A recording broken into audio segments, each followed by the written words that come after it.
Madam, টনির মা দেখা করতে এসছে। বলো এখন দেখা করা হবে না। খুব কান্নাকাটি করছে। ঠিক আছে, বেশিক্ষণ দেখা করতে দেবে না, জাস্ট 5 মিনিট। ঠিক আছে ম্যাডাম।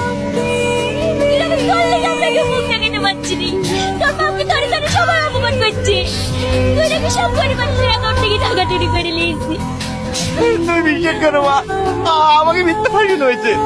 আমি কিছু করিনি। আমি কেন জানো? তুমি তো আমাকে জানো। আমার জানের মালা দুটো ছিল, সেই দুটো কিন্তু তোর আব্বু কোকিলের কাছে পাঠিয়েছি। এই সপ্তাহের মধ্যে থেকে চার করে নিয়ে যাবো। চলেন চলেন, টাইম শেষ হয়ে গেছে।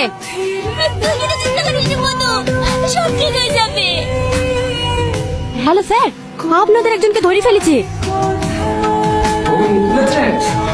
না স্যার, কিন্তু ওকে যেভাবে টর্চার করছে ও মনে হয় সব পুলিশ ফেলবে। যত তাড়াতাড়ি সম্ভব আপনারা জায়গা চেঞ্জ করে ফেলেন।